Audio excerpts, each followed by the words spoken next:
You know, first of all, I love teaching school. I taught second grade for 25 years, and I was in my glory. Every day I walked into my classroom, it was, I just thank God for the blessing to be able to be with these little kids. I was driving to school one day, and a semi truck pulled out in front of my car, and I didn't have my seatbelt on. So I went through the windshield of my car, and I had a closed head injury. I was in a coma for 9 hours, and when I woke up, the doctor over me told me that I was severely brain damaged. I was home for like a month recovering, and then when I went back to teach my second graders, and I was scared. I was scared. I was so afraid that someone would find out how stupid I was. I felt like, my head was just, when I see people, I didn't remember who they were, what part of my life they were from. The kids would ask me how to spell easy words like because, and I would forget. Somebody asked me to tie their shoe, and I forgot how to do that. So it's like, I was living in this world of not being authentic at all and just being scared to death that I wasn't going to make it through the day. And the thing I was most scared about is that they were going to find out about how dumb I was, and I was going to lose my teaching job. I was walking one day, and we ran into some friends. This friend of theirs had just taken the Dale Carnegie course. And my friend said, this would be awesome for you. You should take it. It would really help me get my self-esteem back, and get some confidence. So I enrolled in the Dale Carnegie course, and it was life-changing for me. Life-changing. My teacher, loved me. She called me Sunshine. I ended up getting the highest award for achievement in that class. So that's a high award, and, it gave me confidence. And after that class, I decided that, I could live from my heart instead of my head. That year, every day I went to school, before I went to school, I'd write love on my hand. I thought, all I'm going to do is love those kids. I'm just going to love those kids. And I ended up getting Teacher of the Year that year. I ate well, I exercised, I started running. I did everything I could to get strong, and I still do that till this day.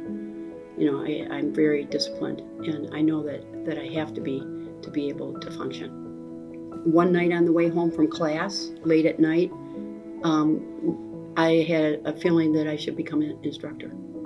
And I thought, are you kidding, God? I can't do that. No way. Are you kidding? We had to remember 100 principles, the human relation principles in the Golden Book, forward and backwards. It was a memory contest. There were 60 people trying out for 6 spaces. And I came in second. But I'm going to tell you, anything I did it over and over and over and over again. I put it on headphones. I put it on cards. Every minute I was in teaching school, I was studying that. And I was able to become a Dale Carnegie instructor. And it meant so much to me because it had changed my life so much and gave me hope that I never had. And I wanted to do that for other people. In my neighborhood, a lot of articles came out in the newspaper about what I was doing, and I just put a couple of these together.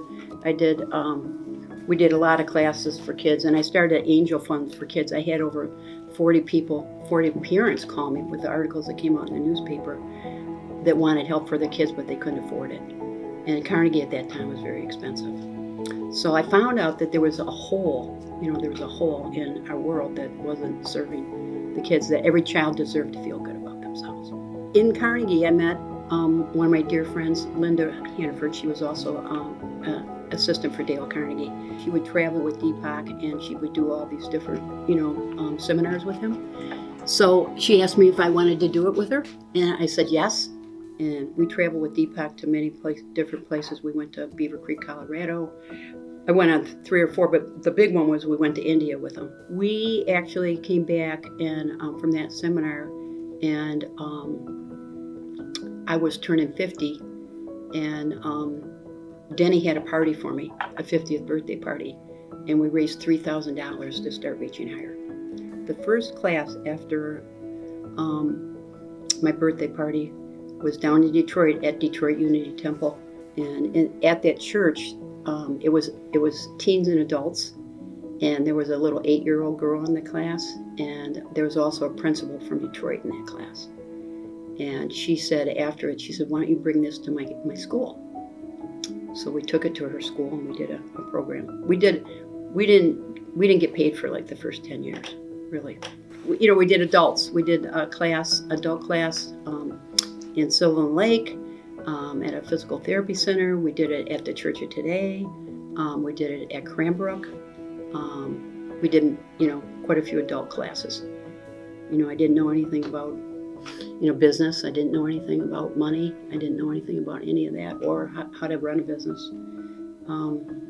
But it's been the greatest blessing in my life. Everybody came on, Ann came on, and, she said, I'm going to take you from good to great. It was always organic. Everybody came on because they loved it, because there was a mission.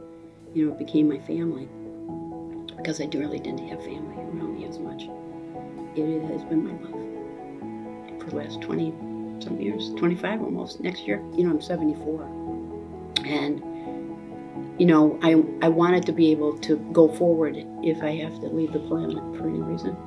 That I know that the legacy will continue and that I have passed the baton, and done what God had called me to do. Inside we're all alike. It doesn't matter if you're 5 or you're 105. We're all alike. We all want to be seen and heard.